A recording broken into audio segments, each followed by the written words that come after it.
నగర్లో కూలిన బిల్డింగ్ ఘటనపై బల్దియా ఎంక్వైరీ నడుస్తోంది. విధుల్లో నిర్లక్ష్యం వహించిన 2 అధికారుల్ని సస్పెండ్ చేయడంతో పాటు కల్చరల్ సెంటర్ ను సీజ్ చేసింది. ఘటనకు బాధ్యులైన సొసైటీ సభ్యులు, బిల్డర్, కాంట్రాక్టర్ తో పాటు ఇంజనీర్పై కేసు పెడతామని హెచ్చరించింది జీహెచ్ఎంసీ.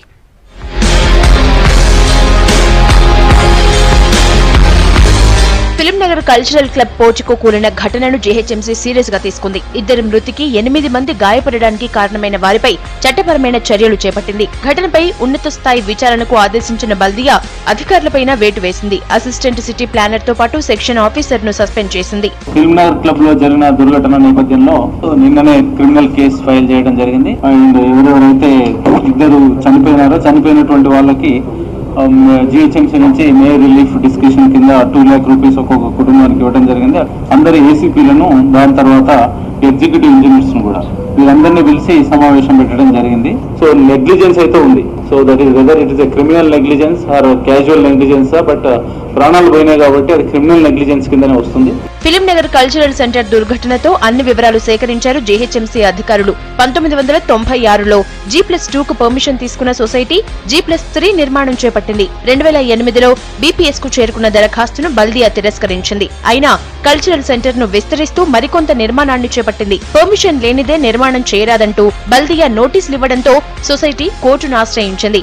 ఇలా మరోసారి ఎలాంటి పర్మిషన్ లేకుండా పోర్టుకో నిర్మాణం చేపట్టింది. వేగంగా నిర్మాణం చేపడుతూ ఉండడంతో ప్రమాదం జరిగింది.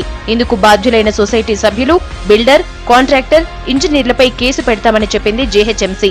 మరి పోలీసు వాళ్ళు కూడా ఏదో దానికి బాధ్యులైన వాళ్ళ మీద ఒకరిద్దరి మీద కేసులు పెడితే ఒకరిద్దరి మీద కాదు, దీని మీద ఎవరికి బాధ్యులు, ఎంతమంది బాధ్యులు అంతమంది బాధ్యుల మీద కేసు పెట్టామని చెప్పి సీరియస్ గా చెప్పడం జరిగింది. ఇవాళ మరి జీహెచ్ఎంసీలో కూడా మరి అధికారులు ఎవరైతున్నారో అయితే వాళ్ళని కూడా నిర్దాక్షిణంగా వాళ్ళు ఇల్లీగల్ కట్టినా చూడాల్సిన బాధ్యత మరి కింద అధికారులకు కూడా ఉంది. కాబట్టి వాళ్ళ మీద కూడా యాక్షన్ తీసుకోమని మంత్రి గారు డైరెక్ట్ మా కమిషనర్ గారికి మాకు వారు కూడా సూచించడం. ఈ ఘటనతో ఫిలింనగర్ కల్చరల్ సెంటర్ ను జీహెచ్ఎంసీ సీజ్ చేసింది. మరోవైపు కల్చరల్ సెంటర్ తో పాటు అందులో కొనసాగుతున్న క్లబ్, ఓల్డ్ బిల్డింగ్ ఏరియాను జేఎన్టీయూ నిపుణులు పరిశీలించిన తర్వాత ఓపెన్ చేయాలా వద్దా అనే దానిపై నిర్ణయం తీసుకుంటారు. అక్రమ నిర్మాణాలు ఎవరు చేపట్టినా సహించేది లేదని, ఇందుకోసం గ్రేటర్ బిల్డింగ్ ట్రిబ్యునల్ ఏర్పాటు చేయాలని ప్రభుత్వాన్ని ఇప్పటికే కోరింది బల్దియా. మరి జీహెచ్ఎంసీ అనే ఒక లోకల్ బాడీ ఆర్గనైజేషన్ ఉన్నప్పుడు దాని నుంచి పర్మిషన్ తీసుకోవాలి. మీరు తీసుకోలేదు. ఇలా కనీసం మీరు అప్లై చేసి రిజెక్ట్ చేసిరా, లేకపోతే ఏమైనా ప్లాన్స్ జిహెచ్ఎంసీకి అప్పీల్ చేసినట్టు ఏది చేయకుండా ఏదో ఒక దాని ఇష్టానుసారం కట్టుకుంటా పోవడం ఇది ఎంతవరకు కరెక్ట్ అని చెప్పి ఇప్పుడే వాళ్ళని నిలదీసి అడగడం జరిగింది. వాళ్ళు కూడా మరి ఇలా మా తప్పైంది అంటున్నారు తప్పితే దీనికి సంబంధించి ఏం మాట్లాడే పరిస్థితి లేకుండా. కాబట్టి మేము పూర్తి స్థాయిలో ఇలా ఒకరి మీద 2 మీద ఎవరినో బాధ్యులు చేయడం కాదు, దీనికి బాధ్యులైన ప్రతి ఒక్కరి మీద సీరియస్ యాక్షన్ తీసుకోవాలని గవర్నమెంట్ అదే సీరియస్ ఉంది. మరోవైపు కాంక్రీట్ లో ఇసుక ఎక్కువ కలపటం వల్లే ప్రమాదం జరిగిందంటున్నారు ఎక్స్పర్ట్స్. సెంట్రింగ్ కరెక్ట్ గా లేకపోవడం, హెవీ లోడ్ పడడంతోనే ప్రమాదం జరిగినట్లు అంచనా వేస్తున్నారు. వీళ్ళు చెప్పిన ఇన్ఫర్మేషన్ వెంబడి కూడా ఈ కాలమ్స్ ఏమీ ఇంటర్ కనెక్ట్ చేయలేదండి. తర్వాత మనకి వచ్చేసి చూస్తే స్లాబ్ ఏదైతే ఉందో కావాల్సిన దానికంటే చాలా హెవీ లోడ్ పోసినట్టు అనిపిస్తూ ఉంది. వీళ్ళు చేసిన సెంటరింగ్ ఒకటి సపోర్ట్స్ సరిగా ఇచ్చి ఉండకపోవచ్చు.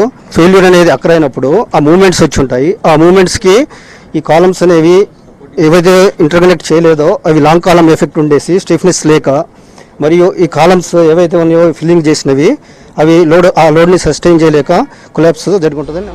ఎఫ్ఎన్సీసీ నిర్మాణంలో అధికారుల నిర్లక్ష్యం, కాంట్రాక్టర్ల కక్కుర్తి 2 కూలీల బతుకుల్లో విషాదాన్ని నింపింది.